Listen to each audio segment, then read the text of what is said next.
Friends, हम आज की इस क्लास में कंपोजिशन ऑफ फंक्शन का next lecture that is second lecture study करने वाले हैं।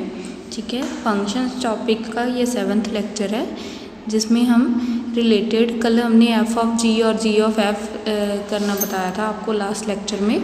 अब हम इससे रिलेटेड सम्स को स्टडी करेंगे। तो फर्स्ट सम है हमारे फर्स्ट सम की स्टेटमेंट में हमें f और g फंक्शन डिफाइन है और ऑन टू फंक्शंस आपको गिवन है। ठीक है, और हमने g ऑफ f जो है वो a से c तक है, तो उसको भी प्रूव करना है कि वो भी हमारे पास ऑन टू फंक्शन है। ठीक है, तो अगर मैं g और f को ऐसे फिगर के साथ रिप्रेजेंट कर रही हूँ और इनके अंदर एक एक एलिमेंट ले रही हूँ मिनिमम, ठीक है, कि आपको ये जो सम है वो पता चलता रहे कि कैसे जा रहा है a b c। ठीक है, और इसके अंदर ये जो फंक्शन लगेगा वो f होगा और इसके ऊपर जो फंक्शन लग रहा है वो क्या है, g है।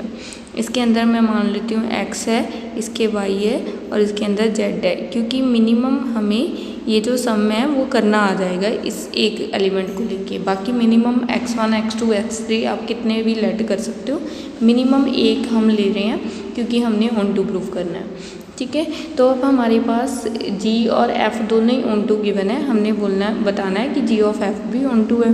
तो g फंक्शन हमारे पास क्या है, b टू c।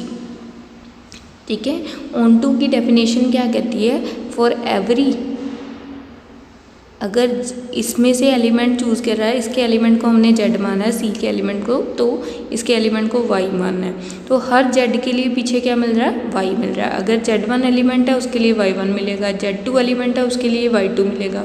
तो हमारी ऑन टू की डेफिनेशन लिख रहे हैं कि फॉर ईच, हाँ, अगर हम रेंज में एलिमेंट ले रहे हैं तो उसके पीछे प्री इमेज में कोई ना कोई एलिमेंट मिलेगा। ठीक है, for every z belonging to c then there exists y belonging to b such that, ठीक है, f of a या f of b हमारे पास क्या आ जाएगा, उसके अंदर एलिमेंट क्या है, y। f of y मेरे पास किसके इक्वल आ जाए, z की इक्वल आ जाए। ठीक है, अगर फंक्शन ऑन टू है तो यहाँ पे लिख रहे हैं, तो ये फंक्शन ऑन टू है तो हमारे पास क्या होगा, एवरी z के लिए पीछे एक y मिलेगा कि g के ऊपर वो g के ऊपर लग रहा है, g के ऊपर। ठीक है, जैसे अभी मैंने बताया था, यहाँ पे हमने फिगर में भी देखा कि ये एलिमेंट के ऊपर g लगने के बाद क्या बन जाएगा, z के लिए पीछे कोई ना कोई y मिलेगा कि फंक्शन के ऊपर जब g लगेगा तो z आंसर आ जाएगा। ठीक है, ये that is by the definition of onto. Also हमें क्या गिवन है कि f from a to b भी ऑन टू है। ठीक है, अगर f हमारे पास ऑन टू है तो क्या होगा, बाय डेफिनेशन तो क्या होगा, for every y belonging to b there exist, पीछे क्या मिलेगा, x belonging to a such that, कि फंक्शन के ऊपर अगर हम, ठीक है, सच डैट फंक्शन के ऊपर, फंक्शन मतलब f के ऊपर वो x फंक्शन लगने के बाद आंसर क्या आ जाता होगा, y। ठीक है, तभी ऑन टू होगा। हर y के लिए पीछे एक x मिलेगा कि उसके ऊपर वो f लगने के बाद ये आंसर आता होगा। ये दोनों एक पीछे से आगे भी जा सकते हैं, आगे से पीछे भी आ सकते हैं। ठीक है, this is the definition of onto. इसको मैंने माना और इसको टू। अब मैंने प्रूफ किसको करना है कि g ऑफ f मेरा जो है a to c onto है। ठीक है, नाउ g ऑफ f इसको प्रूव करना है। ठीक है, g ऑफ f ये ऑन टू गिवन नहीं है तो इसको जस्ट a टू c लिखेंगे। अगर g ऑफ f के ऊपर फंक्शन लगेगा तो वो कैसा फंक्शन होगा, g ऑफ fx। ठीक है, अब fx की वैल्यू क्या है, हमने पीछे अगर यहाँ से देखें तो यहाँ पे इसकी वैल्यू क्या है, y, और g ऑफ y की वैल्यू क्या है, यहाँ से देखें तो इसके अकॉर्डिंग g इसकी वैल्यू क्या है, z। ठीक है, तो अब हम ये बता भी सकते हैं। अब देख लो, c के अंदर एलिमेंट कैसा था, c के अंदर एलिमेंट था z वाला। z के लिए g ऑफ f फंक्शन ऐसे लगता होता है। ठीक है, इस फंक्शन को हम g ऑफ f बोलते हैं। हर z के लिए पीछे क्या मिल रहा है, एक x। ठीक है, इसके एलिमेंट क्या थे, z, इसके एलिमेंट्स क्या थे, x। तो हर z के लिए पीछे x मिल रहा है, हर z के लिए पीछे एक x मिल रहा है कि g ऑफ f के ऊपर वो x लगने पे आंसर क्या आता है, जेड, तो हम लिख रहे हैं कि ऑन टू है। Therefore for every Z belonging to C there exist, पीछे हमें क्या मिल रहा है, X belonging to A such that, कि फंक्शन के ऊपर हमारे पास एक्स लगने के बाद, फंक्शन यहाँ पे क्या है, G of F, G of F के ऊपर एक्स लगने के बाद जेड आ गया। ये हमने प्रूव किया एज अबव। तो हमारा जी ऑफ एफ के ऊपर भी ऑन टू की डेफिनेशन सूट कर गई, ठीक है, सुटेबल हो गई। तो जी ऑफ एफ क्या है, इज ऑन टू फंक्शन।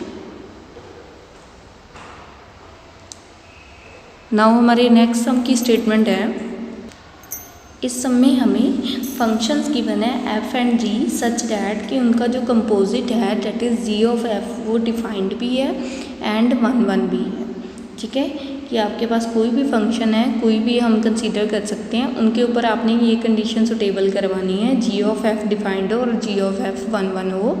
कहता है कि प्रूव करो कि एफ और जी आर बोथ नेसेसरली 1 1, मतलब अगर जी ऑफ एफ 1 1 है तो उसके लिए ये ज़रूरी है कि एफ और जी दोनों ही 1 1 होने चाहिए, ठीक है। तो हमारे पास यहाँ पे एफ फंक्शन को मैं अपनी तरफ से लेट कर सकती हूँ कि एफ फंक्शन मेरे पास, मान लो मैंने ले लिया 1 2 3 से लेके 1 2 3 4 तक ले लिया, जहाँ 5 तक ले लिया, ऐसा कोई एलिमेंट ले लिया, ठीक है। एंड जी फंक्शन मैंने क्या ले लिया है, 1 2 3 5 से चलना होता है, 1 2 3 4 5 से लेके हमारे पास मैं ले रही हूँ 1 2 3 4 5 6 तक ले रही हूँ, मतलब मैं ऐसे फंक्शन चूज़ कर रही हूँ, ऐसे एलिमेंट्स, ठीक है। एफ फंक्शन ले रही हूँ, वो कहाँ से कहाँ तक है, जी पहले एफ फंक्शन को मान रही हूँ, ठीक है, कि एफ फंक्शन मेरा क्या है 1 2 3 तक से लिया था, 1 2 3 4 और 5 तक। तो 1 की इमेज मैं मान रही हूँ 1 है, 2 की 2 है, 3 की 3 है, ठीक है। तो अगर ऐसा है तो एफ जो है हमारा क्या है, एफ इज़ 1 1 है, ठीक है। तो अब हमारे पास मैंने क्या मान लिया, ये जो फंक्शन f था ये वाला, ठीक है। अब g मान रहे हैं, तो g मेरे पास क्या है 1 2 3 4 5 से लेके इसको क्या मानना होता है, मैंने माना है 1 2 3 4 5 6, ठीक है।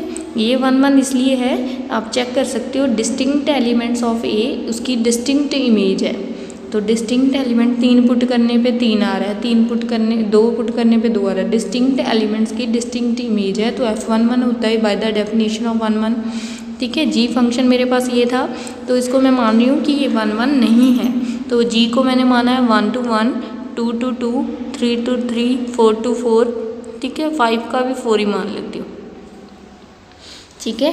अगर मैंने क्या मानना है कि ये 1 1 नहीं है, तो इट मीन्स क्या है कि 4 एंड 5 की डिस्टिंक्ट एलिमेंट्स की सेम इमेज है, ठीक है। तो g इज़ नॉट 1 1, तो मेरा f फंक्शन 1 1 है, g फंक्शन 1 1 नहीं है, तो मैं चेक करना, मैंने क्या करना है, g ऑफ f क्या इसके ऊपर 1 1 है, g ऑफ f हमारे पास क्या होगा, g ऑफ f, ठीक है। तो आप चेक कर सकते हो, f से स्टार्ट करना है क्योंकि f लास्ट पे पड़ा है, तो f के एलिमेंट कंसीडर करने हैं। 1 के अकॉर्डिंग हमारे पास क्या आया, g ऑफ f1, ठीक है। आपको पता है ऑफ का मतलब ब्रैकेट होता है, तो फर्स्ट ब्रैकेट लगा दी, g ऑफ f1 की वैल्यू यहाँ से क्या है 1 है, ठीक है। और g1 की वैल्यू क्या है हमारे पास 1 है, ठीक है।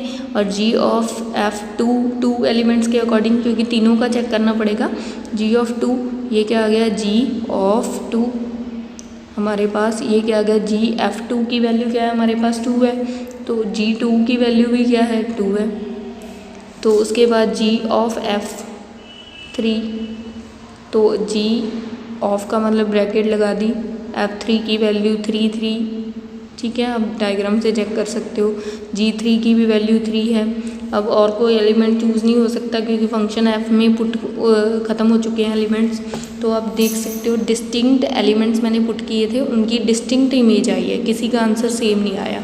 तो इट मीन्स क्या है, आप लिख सकते हो कि distinct elements have distinct images,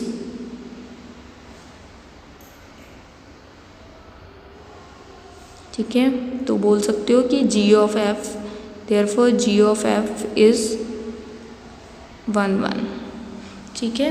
तो जी ऑफ एफ इसके ऊपर 1 1 है, एफ भी 1 1 है, लेकिन जी 1 1 नहीं है।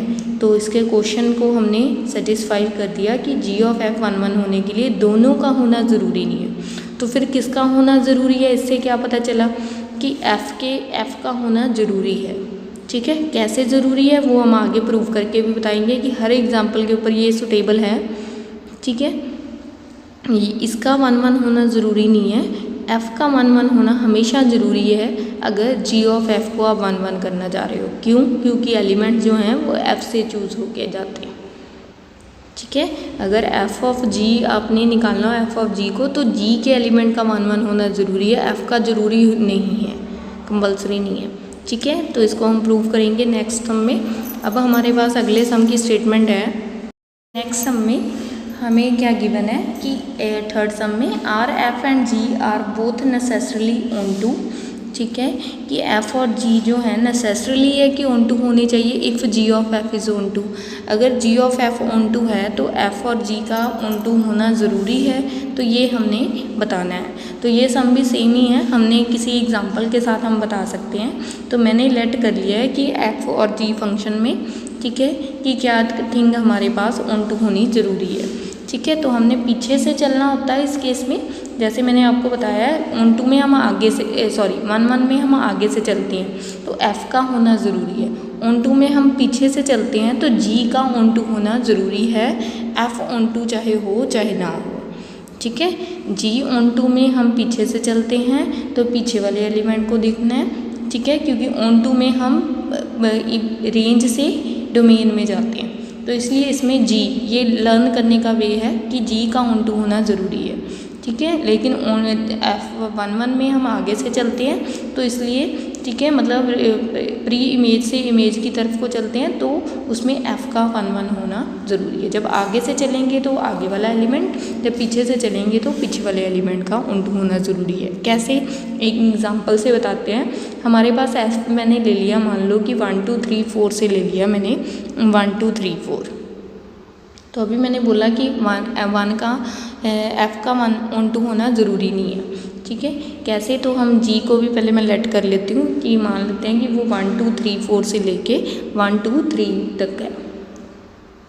ठीक है, तो एफ़ फंक्शन में हमारे पास क्या रहा, इसको मैं मान लेती हूँ कि एफ़ फंक्शन मेरे पास क्या था, ये वाला फंक्शन था एफ़ फंक्शन, जिसमें 1 2 3 4 हमारे पास एलिमेंट थे। 1 का आंसर मैं मान लेती हूँ कि 1 ही आ रहा है। ठीक है, 2 के कॉरस्पॉन्डिंगली मेरे पास 2 आ रहा है, 3 और 4 के कॉरस्पॉन्डिंगली मेरे पास क्या आ रहा है, 3 आ रहा है, और 4 जो है ऐसे ही पड़ा है। ठीक है, तो यहाँ से आप जज कर सकते हो ऑन टू क्या था कि ईच वाई के लिए पीछे एक प्री इमेज मिलनी चाहिए, तो 4 के लिए पीछे तो प्री इमेज है नहीं। ठीक है, तो नहीं है यहाँ पे कोई भी, मैंने नहीं इसको पीछे लेके गई, तो एफ़ हमारे पास यहाँ पे ऑन टू नहीं है, F is not onto. तो अब हमारे पास जी, मैं फंक्शन लेट कर रही हूँ, जी मेरे पास क्या था 1 2 3 4, इसका होना ज़रूरी है क्योंकि इसके बिना नहीं होगा। ठीक है, जैसे हम बताएंगे भी एग्जांपल्स के अकॉर्डिंग। ठीक है, कि क्यों इसका होना ज़रूरी है। ठीक है, तो पहले एग्जांपल के अकॉर्डिंग चेक करके देख लेते हैं। 1 के कॉरस्पॉन्डिंगली 1, 2 के कॉरस्पॉन्डिंगली 2, 3 के कॉरस्पॉन्डिंगली 3। ईच एलिमेंट इन जी की पीछे प्री इमेज मिल रही है। ठीक है, तो जी इज़ ऑन टू। तो अब हमने चेक करना है कि एफ़ ऑन टू नहीं है, जी ऑन टू है, क्या जी ऑफ एफ़ भी ऑन टू है। ठीक है, वो कहता है कि इनका दोनों में इनका होना ज़रूरी है। मैंने कहा एफ़ का होना ज़रूरी नहीं है, जी का होना ज़रूरी है, लेकिन जी ऑफ एफ़ के ऊपर प्रूव करके भी देखेंगे। ठीक है, जी ऑफ एफ़ के अकॉर्डिंग अब हमारे पास क्या है, इसमें एलिमेंट्स किसके चूज़ होंगे, एक्स के। ठीक है, तो यहाँ पे आप चेक कर सकते हो। ठीक है, कि हमने क्या जाना होता है, पीछे से जाना होता है। ठीक है, मतलब हमारे पास अगर ये ए टू बी है, ये बी टू सी है, ठीक है, तो हमारे पास सी से चूज़ करना है एलिमेंट। ठीक है, तो हम बता सकते हैं, क्या बता सकते हैं, इसको डायग्राम ही बना लेते हैं। ठीक है, तो मैं जी ऑफ एफ़ से जा रही हूँ, जी ऑफ एफ़, तो इसके अकॉर्डिंग 1 2 3 4 थे इसमें। ठीक है, इसमें भी 1 2 3 4 थे। क्योंकि रेंज डोमेन सेम होनी चाहिए। 1 2 3 है, 1 के कॉरस्पॉन्डिंग में 1 था, इसमें 1 के कॉरस्पॉन्डिंग 1 है, 2 के कॉरस्पॉन्डिंग 2 है, चेक कर सकते हो आप इसके अकॉर्डिंग, और 4 के कॉरस्पॉन्डिंगली यहाँ पे क्या था 3। अब इसमें क्या करना होता है, पीछे से जाना होता है, ठीक है। तो 1 के कॉरस्पॉन्डिंगली क्या मिल रहा है, यहाँ पे 1 मिल रहा है, ठीक है। 2 के कॉरस्पॉन्डिंगली यहाँ पे क्या मिल रहा है, 2 मिल रहा है। 3 के कॉरस्पॉन्डिंगली यहाँ पे 3 मिल रहा है। अब इनका हो चाहे ना हो इससे कोई लेना देना नहीं है, पीछे से चलना है। तो ईच वाई सी एलिमेंट की पीछे प्री इमेज मिल रही है, ठीक है। नाउ हम लिख सकते हैं कि अगर इस एलिमेंट को हम सी मान रहे हैं तो रफ में लिखना है तो लिख भी सकते हो आप बी और सी। तो हम क्या लिख सकते हैं, for each element in C, for each element in C there exist a element, pre image भी लिख सकते हो, there exist a pre image in A, अगर उसको ए माना है, ठीक है। सच डैट कि हमारे पास ए के ऊपर कोई भी फंक्शन लगने के बाद, ठीक है, जी ऑफ एफ का फंक्शन है, जी ऑफ एफ के ऊपर वो फंक्शन लगने के बाद ये हमारे पास क्या बन जाता है, ये एलिमेंट आ जाते हैं, सी के एलिमेंट्स आ जाते हैं। इस एलिमेंट्स को मैं जेड लिख लेती हूँ, ठीक है। ये जी ऑफ एफ के ऊपर इसके एलिमेंट्स को एक्स के साथ रिप्रेजेंट कर रही हूँ, जनरल में इसके एलिमेंट को जेड। जस्ट ये रफ के लिए है, ना लिखो तो भी चल जाएगा, ये डायग्राम के साथ आप रिप्रेजेंट कर सकते हो। तो जी ऑफ एफ देख लो कि हर सी के लिए पीछे कुछ ना कुछ मिल रहा है, प्री इमेज मिल रही है। Therefore G of F is onto. तो G of F onto है, जी भी ऑन टू है, लेकिन एफ ऑन टू नेसेसरी नहीं है। तो इसके साथ ही हमारा नेक्स्ट सम आता है। इस सम में हमारे पास स्टेटमेंट है कि एग्जांपल्स ऑफ टू फंक्शन, हमारे पास F from natural to Z and G जो है जेड टू जेड, हमारे पास 2 एग्जांपल्स देनी है अपने फंक्शंस की, ठीक है। कि जी ऑफ एफ इंजेक्टिव रहे, इंजेक्टिव होता है 1 1, ठीक है। जी ऑफ एफ हमारा इंजेक्टिव हो लेकिन जी का इंजेक्टिव ना हो, ठीक है। तो जी ऑफ एफ मैंने आपको बोला भी था जैसे कि हम इंजेक्टिव में डेट इज़ 1 1 में आगे से चलते हैं, डेट इज़ प्री इमेज से चल के इमेज तक आते हैं। तो प्री इमेज में इमेज तक आते वक्त हमारे पास एफ का होना ज़रूरी होता है, जी का होना ज़रूरी नहीं होता। तो इसको हमने वेरीफाई भी करना है इस एग्जाम्पल के साथ, ठीक है। तो कोई भी हमारे पास फंक्शन हो सकता है जिसको मैं लेट कर सकती हूँ, जैसे उसने बोला है कि फंक्शन जो है नेचुरल टू जेड तक डिफाइन हो, कि नेचुरल में से हम उसमें कुछ भी पुट कर सकते हैं। तो मैं फंक्शन ले ही लेती हूँ, इजी वाला ले लेते हैं कि एक्स हो गया फंक्शन, ठीक है। देखो नेचुरल में से कुछ भी पुट कर सकते हैं, आंसर आ जाएगा। नेचुरल भी आ सकता है, इंटीजर भी आ सकता है, ठीक है। और अब उसके बाद मैंने उसको लेट किया जी, उसने बोला है कि हमारे पास जेड टू जेड वाला फंक्शन मैंने मानना है, ठीक है। इंटीजर में से पुट करना है और इंटीजर आंसर हो। तो हमारे पास जी एक्स मैंने मान लेती हूँ कि मॉड ऑफ एक्स है, इसके ऊपर ही फेल होगा, ये नॉर्मल फंक्शन के ऊपर फेल नहीं होगा। कैसे, ठीक है। अब हमारे पास जी जो फंक्शन है, ठीक है, जी हमारे पास फंक्शन क्या रहा, जी ऑफ एफ को भी लिख लेते हैं। नाउ जी ऑफ एफ हमारे पास कहाँ से कहाँ तक होगा, जी ऑफ एफ में हम एन टू जेड चलेंगे, ठीक है। तो आपको पता है एन टू जेड है, फिर जेड टू जेड है, तो ये function Z to N to Z चलेगा, ठीक है। तो ये हमारा फंक्शन क्या है, एन टू जेड। तो हमें जी नॉट इंजेक्टिव है, पहले इसको प्रूव करते हैं, ठीक है। कैसे, now G of X, G X हमारे पास क्या है, मॉड फंक्शन। तो मॉड फंक्शन के अकॉर्डिंग इसकी वैल्यू जब भी आएगी एक्स आएगी, इफ़ एक्स ग्रेटर दैन 0, ठीक है। सारे पॉजिटिव के लिए इसकी वैल्यू क्या आएगी, एक्स आएगी, और सारे नेगेटिव के लिए अगर एक्स लेस दैन 0 भरोगे तो मॉड एक्स आंसर क्या देगा, नेगेटिव देगा, ठीक है। तो अब हमारे पास क्या आ गया, इसमें 2 डिफरेंट आंसर्स आ गए। नाउ डिस्टिंक्ट एलिमेंट्स की हमारे पास, अब यहाँ पे पुट करने वाले हमारे जो फंक्शंस हैं वो जेड टू जेड है, ठीक है। मतलब मैं क्या पुट करूँ, अगर मेरे पास मैं पुट कर दूँ जी इक्वल टू 1, तो मेरे पास मॉड 1 आ जाएगा, ठीक है, डेट इज़ मॉड 1, वो भी आंसर क्या आएगा 1। अगर मैं पुट करने वाले प्री इमेज में से -1 लूँगी तो -1 का भी मॉड क्या आ जाएगा 1। तो डिस्टिंक्ट एलिमेंट्स की सेम इमेज आ गई, ठीक है। Now distinct elements have same image, distinct elements according to the definition of 1 1 elements have same image। अगर ऐसा हो जाता है तो इट मीन्स क्या है, G हमारा क्या है, not 1 1, therefore G is not injective. इसकी वर्डिंग के अकॉर्डिंग ही लिख देंगे, ठीक है, G इज़ नॉट इंजेक्टिव। तो हमारे पास G तो इंजेक्टिव नहीं रहा। नाउ हमारे पास G ऑफ F को हमने प्रूव क्या करना है कि G ऑफ F हमारे पास इंजेक्टिव फंक्शन है। G ऑफ F फ्रॉम क्या है, N to Z, तो G ऑफ F X के ऊपर लगेगा, ठीक है। तो हमारे पास क्या आ जाएगा, G of F X, of हटा के मैंने ब्रैकेट लगा दी, तो G F X की वैल्यू मेरे पास क्या है कि इसकी वैल्यू क्या थी हमारे पास, G X की वैल्यू F X की वैल्यू X थी, तो X भर दिया, और G X की वैल्यू हमारे पास क्या है, तो मॉड X है, ठीक है। अब G ऑफ F X हमारे पास क्या आ गया, मॉड X, ठीक है। अब क्या है, हम यहाँ पे चूज़ करने वाले नंबर क्या है, नेचुरल नंबर। इसमें तो इंटीजर चूज़ कर सकते थे, तो मैंने -1 भी चूज़ कर लिया, लेकिन इसमें क्या पुट कर सकते हैं, natural number. Now pre image is defined on natural number. अब हमारे पास जो प्री इमेज है डिफाइंड है ऑन नेचुरल नंबर, ठीक है, नेचुरल नंबर। सो अगर नेचुरल नंबर के ऊपर डिफाइन है तो x हम क्या चूज करेंगे, तो x हम क्या करेंगे, x takes the value of natural number, value of natural number, तो उसमें -1 तो पुट नहीं कर सकते, ठीक है, नेचुरल नंबर वाली वैल्यू लेगा, डेट इज़ हमारे पास 1 2 3 4 लेंगे। तो अगर हम यहाँ पे 1 2 3 4 पुट करेंगे तो इसका आंसर अलग ही आएगा। 1 पुट करने पे 1, 2 पुट करने पे 2, 3 पुट करने पे 3, ऐसी सो ऑन।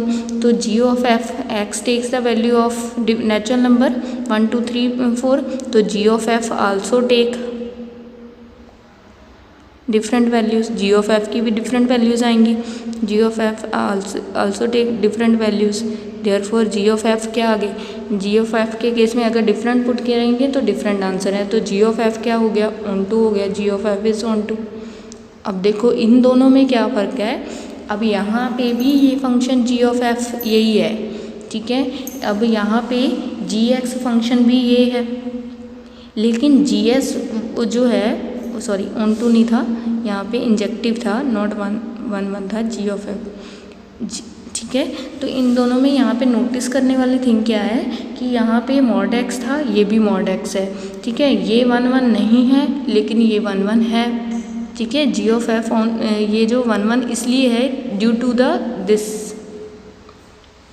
ठीक है। अकॉर्डिंग टू द सिचुएशन ये कितनी डोमेन और रेंज में डिफाइन है उसके अकॉर्डिंग ये 1 1 हो गया, क्योंकि नेचुरल नंबर जो है अलग अलग पुट करेंगे तो अलग अलग आंसर आएंगे, ठीक है। नेचुरल नंबर में -1 नहीं पुट कर सकते, लेकिन जब Z पे -1 पुट किया था तो इसमें सेम आंसर आ गया था। नेचुरल में तो नेगेटिव वाली वैल्यू ही नहीं पुट कर सकते, ठीक है। पॉजिटिव पुट करेंगे तो वो डिफरेंट पॉजिटिव पुट करेंगे तो डिफरेंट आंसर्स आएंगे। तो G ऑफ F आपका इंजेक्टिव हो गया, लेकिन G आपका इंजेक्टिव नहीं था, इसलिए मैंने कहा था कि यहाँ पे मॉड से ही फेल हो सकता है और किसी वैल्यू पे फेल नहीं होगा, ठीक है, क्योंकि मॉड ने ही इस Z और N को डिफरेंट कर दिया, ठीक है। नाउ हमारा सम ओवर होता है। नेक्स्ट सम है, इस सम में हमारे पास f(x) गिवन है, हमने f ऑफ f(x) जो है वो x प्रूव करना है, मतलब 3 बार फंक्शन लगाना है, ठीक है। तो हमारे पास f ऑफ f(x), ठीक है, 3 बार हमने ब्रैकेट लगाई है, कि ये f(x) वाली, एक ये वाली और एक ये वाली, ठीक है। तो हमारे पास सबसे पहले f और f, 2 f को रख के एक f(x) की वैल्यू पुट कर देते हैं, मतलब इसकी वैल्यू पुट की तो वो क्या है 1/1 - x, ठीक है। अब हमारे पास क्या है, एक f(x) की वैल्यू पुट कर दी, अब दूसरे f(x) की वैल्यू पुट करनी है, हमने दूसरा f हटाना है। तो दूसरा f कैसे हटेगा, जब यहाँ पे x था तो x भरा हुआ था, अब यहाँ पे इसकी जगह पे क्या आ चुका है, इसमें x की जगह पे के ऊपर क्या आ चुका है, इसमें x की जगह के ऊपर क्या आ चुका है 1/x - 1। तो आपने क्या करना है, जहाँ पे x है उसकी जगह पे ये वाला x पुट करना है, मतलब इस f को हटाने के लिए आपने इसकी जगह के ऊपर सारा कुछ सेम रखा, x की जगह के ऊपर ये वाला फंक्शन पुट कर दिया, ठीक है। जब आपने के पास x था तो आपके पास ये फंक्शन था। जब आपके ऊपर यहाँ पे 2 आ जाए तो यहाँ पे ये आ जाएगा। जब यहाँ पे 3 आ जाए तो यहाँ पे 3 आ जाएगा। जब यहाँ पे f इंटू 1/1 माइनस एक्स आ जाए तो x की जगह के ऊपर क्या आ जाएगा 1/1 माइनस एक्स। ठीक है, तो ये इस अकॉर्डिंग हम समझेंगे। इसको तो थोड़ा सा सॉल्व कर लेते हैं। तो यहाँ पे हमारे पास वैल्यू क्या आ गई 1/, एलसीएम ले लेंगे तो हमारे पास ऐसी वैल्यू आ गई, नेगेटिव नेगेटिव कैंसिल आउट हो गए तो ये ऊपर चला गया तो हमारे पास 1 माइनस एक्स वैल्यू आ गई। अब यहाँ पे क्या है, f की जगह पे अब चेंज हो चुका है। अब f की जगह के ऊपर क्या आ चुका है 1 माइनस एक्स। तो आपने क्या पुट करना है, x की जगह के ऊपर क्या पुट कर देना है, ये हमारे पास स्टेटमेंट थी। x की जगह के ऊपर ये वाली वैल्यू पुट कर देनी है जो अब नई वाली आई है। ठीक है, तो मैंने क्या किया, x की जगह के ऊपर ये नई वाली वैल्यू पुट कर दी 1 माइनस एक्स। तो यहाँ पे f हट गया। अब वैल्यू को थोड़ा सा सॉल्व कर लेते हैं। तो ये मेरे पास एलसीएम लिया -1 माइनस एक्स, बाहर माइनस है तो साइन चेंज हो जाएंगे। तो ये मेरे पास -x ऊपर चला गया, -x -1 plus x, this one get cancelled out. तो -x upon -1, minus minus cancel, तो x/1 दैट इज़ x। तो यही प्रूव करना था हमने कि ये हमारे पास फंक्शन क्या है, वैल्यू। मतलब f को हटाते जाना है आपने, उसकी जगह पे रिप्लेस करते जाना है। तो इस सम में यही था।